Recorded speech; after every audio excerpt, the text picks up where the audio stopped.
Here. Hey, Finally, Ron. it's only 12:17 and I'm still trying to get my ducks in a row. Hey, you know what? It's all good. It's Monday. We're here. We're live. Yeah, we are. It's This is okay. true. Yep, absolutely. And we are talking about doing the work that energizes you, which of course is what energizes me to talk about and help people get plugged into the work that energizes them. Probably because I'm one of those people that if you can't have fun with what you're doing, why are you doing it? Yes, That's my story, and one I'm sticking to it. 100%. So thought that today, after talking about whether you are a visionary or an integrator for earlier this month, that we would actually talk about the fact that as a visionary or an integrator, get in the space where you can do the work that energizes you. And what's really crazy, Jeff, is that sometimes I talk about doing work that energizes you, and people look at me, let's just say they're rather puzzled. They don't have any conception of what that means. What do you mean by doing work that energizes you? Which kind of makes me crazy because for me, if I'm not doing work that energizes me, well, that's really pushing a rope uphill.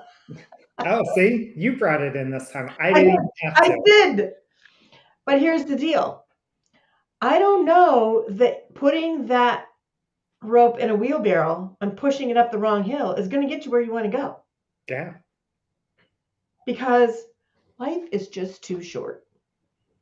Can you tell that I came on the live stream and got on maybe I came on the live stream already on my soapbox. I'm not sure because this topic can put me on my soapbox. yes, it does. You can tell your passion for this topic always comes through anytime we talk about energizers and doing what energizes you. Absolutely. So I thought I would start out by, since it's not usually the way we think about things, I want to define what it means to do work that energizes you. What is an energizer? And an energizer is you get positive energy and motivation by doing whatever this thing is. That may be something in your business, that may be something in a relationship, that may be a hobby you're doing. It could be in any of those spaces. But you get a reward from the experience, and it motivates you and it rewards you and it excites you. Your energy is renewed or increased by doing this activity. Now, you could be exhausted when you're done, but your your energy is renewed even if you are physically exhausted. Does that make sense? It does. Okay. It does. And that creates greater momentum, motivation, and if you're doing it in your business, profitability, which is always a word that we all like, right? Yes, Yeah. everybody loves that word. Yeah. If Pro- you don't, why not? yeah, Yeah. profit is always good. Yeah. Profit is good. Absolutely. So when you're energized, you think that whatever this activity is that you're doing is worthy of my investment because I get a return. Yeah, I'm energized by it. You feel rewarded, joyful, and motivated. And you work with purpose and you move toward that activity with enthusiasm. So all of us have different things that that energize us. And we may have overlaps in the things that energize us, but we all have a different list of things that energize us. And for some strange reason, this morning when I was thinking about this, actually, it was when I was getting ready to eat lunch, I was thinking about one of the tasks that I used to have when I worked in the board and test kitchens many, many moons ago. And we used to, it probably had something to do with the fact that there were potato chips on the counter this morning, because we used to do what we called cuttings of different brands of potato chips, because one of my brands was the snacks brands for Borden. And we would do cuttings and we would have like 16 different brands of potato chips from around the country that had been sent in, and we had to do these evaluations of them. And the evaluation part was fine. I mean, okay, I have to eat 16 different kinds of potato chips. Oh, if I have to. Probably wasn't. Those were the days when it didn't matter to the waistline whether I ate 16 Yeah. different kinds of potato chips. um, but here was the part that did not energize me, because I was energized by the fact that there was a group of people that came in. We all did the tasting together. We had this discussion about it, but we did all these rankings. And then my job, oh, this makes me sick to think about it. It drains me, sucks the life out of me. I would have to take all those sheets of rankings and comments and write a report about them. Oof. Exactly. Shoot me in the head. Yeah, that doesn't sound like fun. Oh my God. And there are people for whom creating this report is, they love taking that data and synthesizing it and putting it into a framework that people can then, take that data and use it. Yeah. Me, on the other hand, I would be weeks and weeks behind on that. Quite frankly, probably my reports were worthless to them because of how long it was from the time that we did the cutting till my report actually came to people. It was ridiculous. That's an example of not being energized in the work you're doing and the cost of that. And my bet is the activities and things that you were energized by, even if they weren't a priority, those things always dropped to the top of the list, and these reports just kept falling Yes. further and further down. Yes, absolutely. Absolutely. And that's not helpful for anybody involved in the process. Now, Yeah. what I've learned since then, and unfortunately there wasn't staff that would be able to do that in that, there was just not somebody who could take on that part of the role.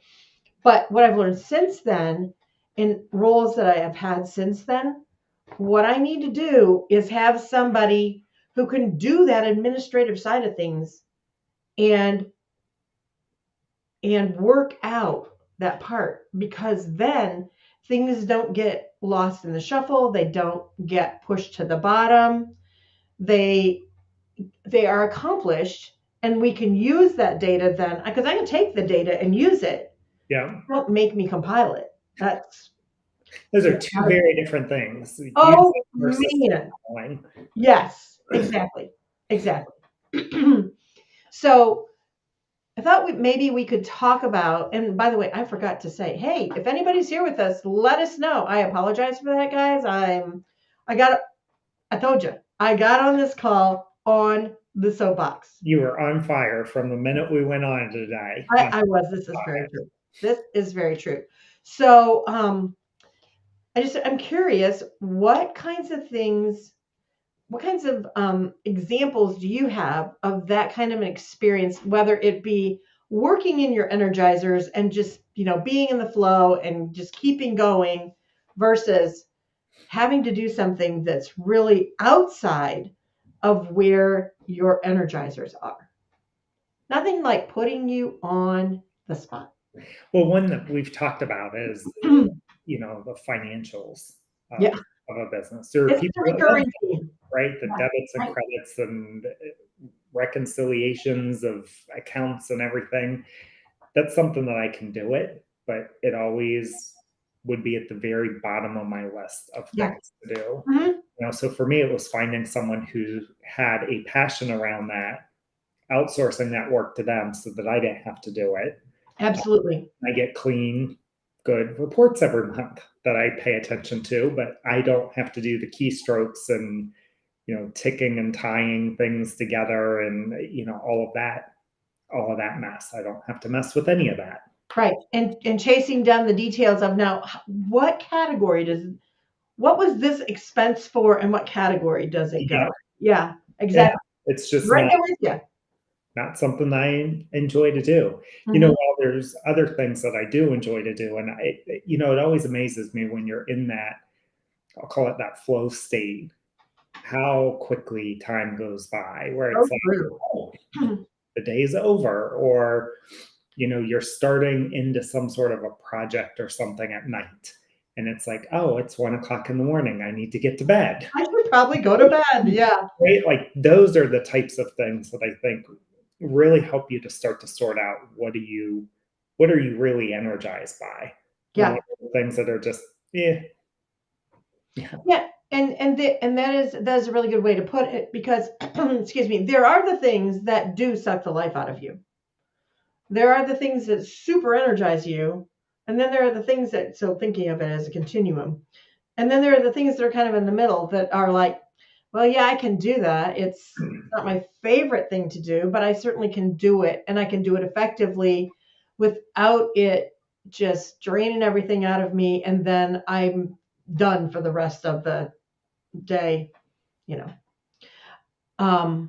But that's a really good and important point that there are the wow, this really energizes me. There are the this sucks the life out of me, and then there are the middle of the road things. Yeah. And I think at least my perspective on this is, you're not going to be able to get away necessarily from 100%. There's Right, always going to be things that you have to do that right. you don't really like to do that's draining. And there's always going to be the things that need to be done. But I think, if you're 50% or better on the things that you really like, Yes, energized by, that's a lot better than being at 20% or 10%. absolutely. Yeah, I don't know what the ideal, if you've got a percent, kind of what that ideal percent is, but to me, it's like, if you look over the course of days, weeks, months, if you're at 50% or better, you're probably in a pretty good. you are certainly better than if you're at the 10 or 20% level. And I have, yes, absolutely. My goal that I encourage people toward is 80-20. Oh, 80 on the and above, and 20% in the things that really drain you. Because realistically, there are going to be things we just have to do. It is what it is. But within that, is it on that 20%? There are definitely going to be things that we should be handing off. There are yeah, also going to be things that we may resist doing, but it's because we just really don't know enough about it to understand how to do it well. So maybe it's a growing edge. Maybe it's something yeah, like learning a new software package that we may enjoy once we know how to use it, but the process of learning can be, we may resist it because it's like, oh, I don't want yeah. to do that. Or it's just getting over that initial, and I think Yeah, that's a great example of one where maybe you were super efficient in something and yeah, it's or draining because you've got to learn all new ways of working in order to maybe be more efficient and long term, right? But right. it's that short term dip of this is taking me twice as long as it used to take. Yes, absolutely. And so I'm glad you said that about this is taking me twice as long as it used to take. There's another way of thinking about that too, but I'm going to put a hold on that for just a second because I want to go back to what percentage. One Yeah, of the reasons why I lean so hard into return on energy and doing the work that energizes you, besides the fact that it is where you make the biggest impact, is because I see so many people who are miserable because they're doing work that they hate. And life is too short for this. yeah, And I literally, several years ago, was doing some speaking. And so during the speaking engagements, would ask people, doing a poll, because it was online, because this was during COVID, um, what percent of their time, I had them do some work around it, and then what percent of your time is spent in your energizers? And it was between 0 and 20% for the majority of the people.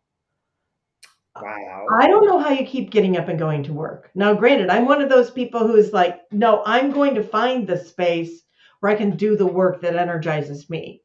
And not everybody either has the freedom, except that during COVID was one of the times when, finding something new, the great resignation had to do with that, finding something you really like doing. yeah, Because a lot of people did get into that place of looking internally of, am I doing something that it's worth it for me to be doing? Not everybody, but a lot of people did. And I think that's two things. One, it's sad that so many people are kind of Yes, stuck in it is. this, not seeing another way forward or another way out, that you don't have to continue to be miserable. Uh, Right. but I do think that great resignation, I call it the great awakening. I think people woke up to Yeah. some corporate um, eh, nonsense. How are you going to say this, Jeff? Yeah, this is family friendly, but some of the corporate BS that, work more, do with less, but continue to do the same amount or more work Yeah. with Yeah. less. And I think this opened employees' eyes, and the employers that were quicker to adopt remote work when stuff continued to be done, and not all industry, right? But I Well, think, some can't be. I mean, but the ones where remote work is a possibility. yeah, but where it is a possibility, the companies that have embraced that, I think, are better off and have, I would guess, an easier time to fulfill open roles and get talent in a competitive marketplace than those that are still, head in the sand. You must be in the office 40 plus hours a week so that I can see a button, a chair, and fingers typing on a keyboard type Yeah. organization. Yeah, exactly. Now, that being said, I mean, there is value in being in person. Oh, As we absolutely. were talking before we came on, I was in person with a group of people that I enjoy thoroughly being with them. And we see each other in our little Zoom squares. Gotta love that. Yep. Um, pretty much weekly. We have weekly calls. Whether everybody's on the call every week is a different story, but we see each other regularly. But that being in person every so often just adds another level of being able to collaborate together in everything that you do when you're together. But you don't have to be all the time. And I think that's really the flexibility in Yeah, that, right? Is, when you think about things that energize you, I think the other thing that came out of this is, there's more to life than just work. right. Exactly. Hobbies, they have families, they have other things that they enjoy doing. And I think Mhm. some of this during lockdowns, that type of, when you had to be home, right? And there were things that you were doing at home that maybe were passions that you just didn't spend much time on. You mean like making sourdough bread or banana bread was the big one? Yeah, for you, banana bread. Yeah, absolutely. Right. Those types of things. Yeah, And it was almost like, in a way, society slowed back down again. yeah. That's true. In terms of people spending more time at home, doing things with the family, playing game, whatever. Um, so I do think that there's some things there, but I think that's the other component of this, is not just what I'll call work, meaning what do you do to make a living, but even outside of work, things that you enjoy doing, Right. you get back to doing more of that. Wait a minute. You mean you can be energized by things other than your work? Yeah, you didn't know that? And actually, some people might even take those hobby related things that energize them and translate them into work in some way, shape, or form. Yeah, There was a lot of those. There were a lot, sorry, of those kinds of things that happened during the pandemic. Also, because people had the freedom to do that. For many, not everybody, but for many. So, one of the things about doing the work that energizes you, first of all, you have to know what energizes you. Second of all, you have to give yourself permission to do work that energizes you, because there's a lot of people in this world who believe that if it's work, it must be drudgery. So basically, they go to the dictionary and it says work equals drudgery in their head, as yep. opposed to work equals energizers. That and so that is there's a mindset issue that has to be addressed from that standpoint.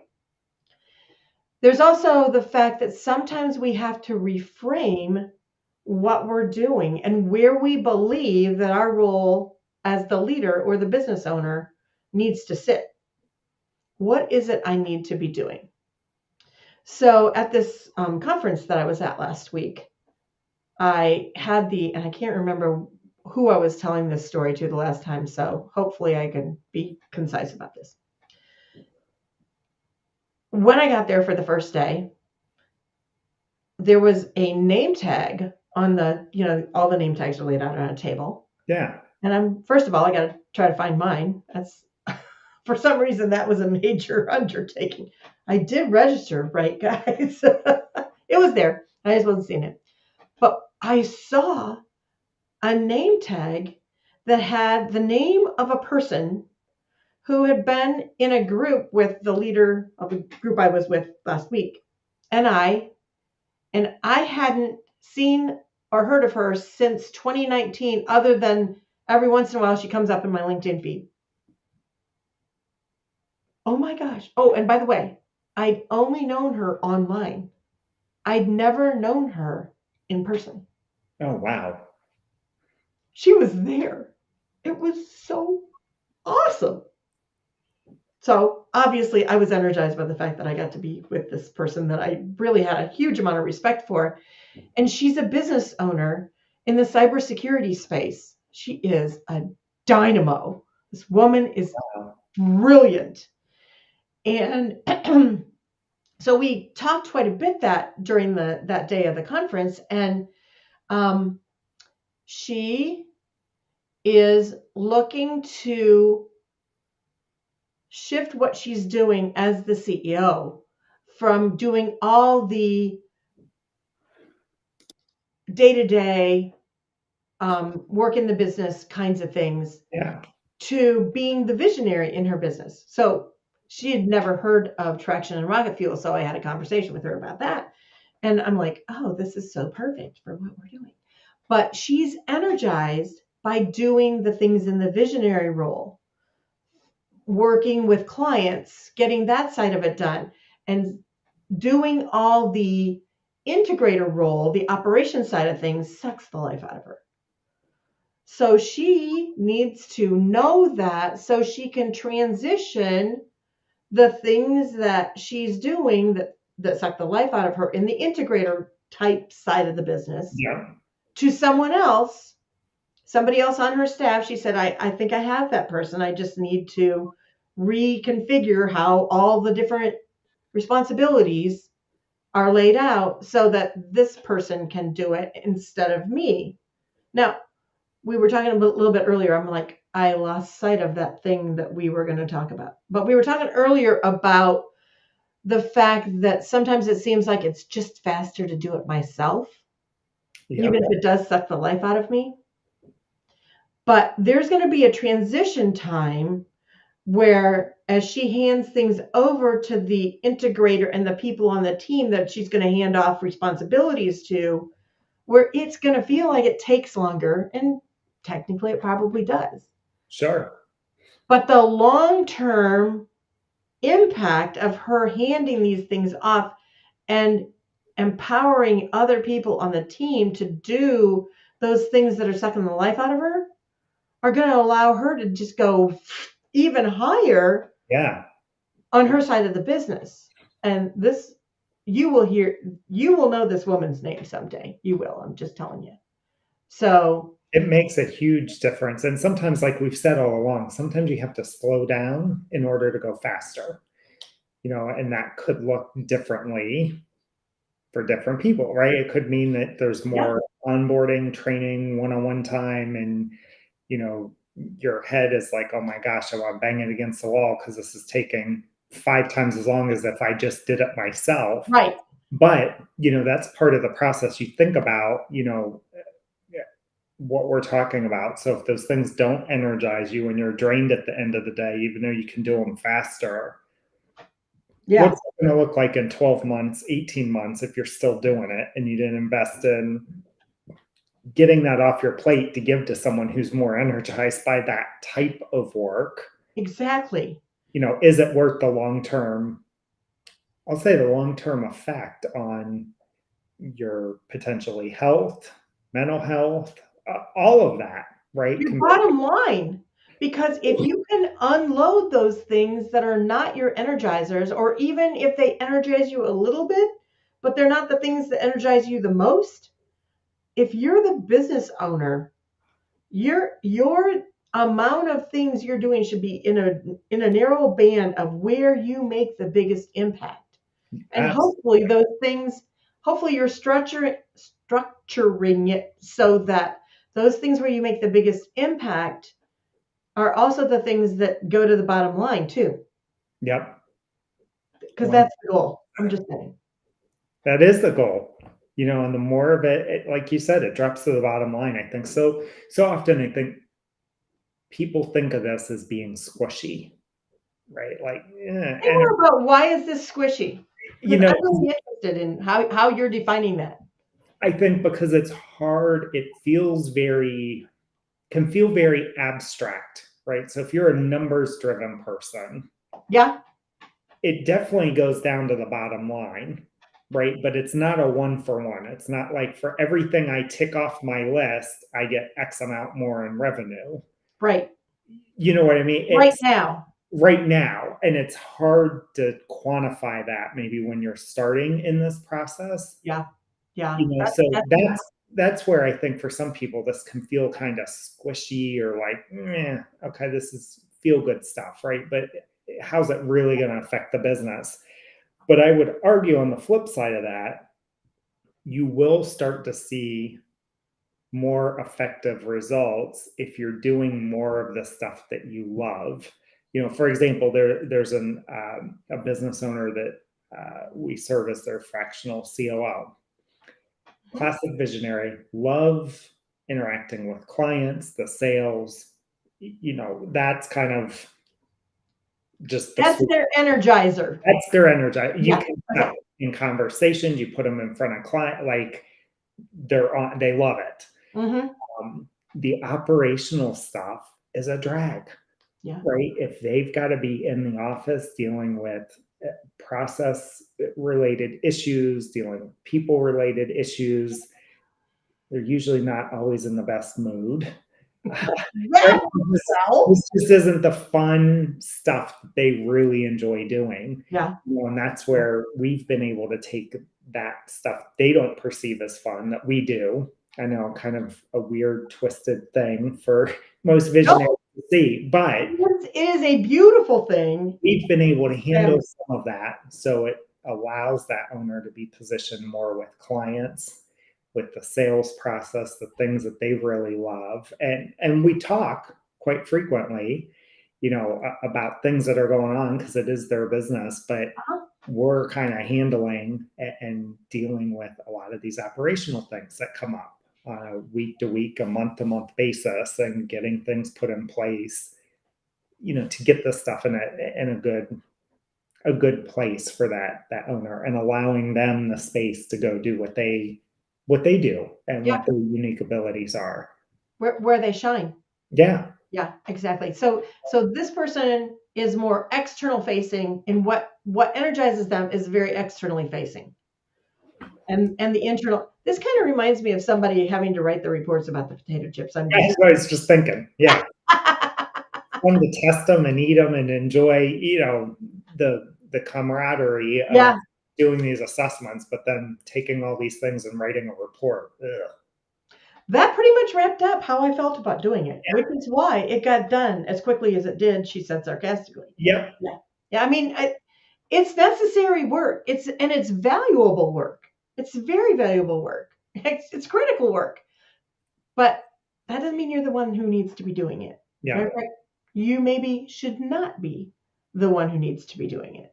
Yeah. And even though it slows you down, but you will be able to speed up and get so much further in the long run when you hand those things off, when you invest that time in the beginning or in the beginning of the transition process, let's phrase it that way, to know that this is going to free you up in the long run. It's an investment now to free you up in the long run. It's kind of like when you teach your kids to do all those things you have to teach your kids to do. Like how do they pour their own milk and tie their own shoes and um, learn how to make sure that they have everything in their book bag so that the next morning Yep. I don't know where anything is. I've never had days like that, nor have my children. But the investment in the short term will pay off immensely in the long term. Oh, yeah. And I love that story of that owner that you were talking about, because no doubt all the relationship building that he's freed up now to go out and do is making a huge difference. Yep. It has to be. It is. And you see it in the top line of the business with the sales and things that are being generated Mm-hmm. that weren't before. I mean, the business was making money and was Well, generating. obviously, because they're still in existence. Yeah, generating even more now. And I Yeah. think that's what the difference is. Yep, absolutely. So speaking of slowing down, that was really a great, when you said that, I'm like, okay, we're going to come back to that. Yep. There is some slowing down going on, Jeff. We have a big announcement to make. We do. Because Rhonda is not cooperating for the rest of the year. You're silent. I'm sorry, say that again? Sabbatical, yes. And for Q4, I'm stepping away. I'm taking a sabbatical to determine what's next. I'm looking at my ROE to figure out what it looks like. I hope we're back the first of the year. It remains to be seen what that's going to look like.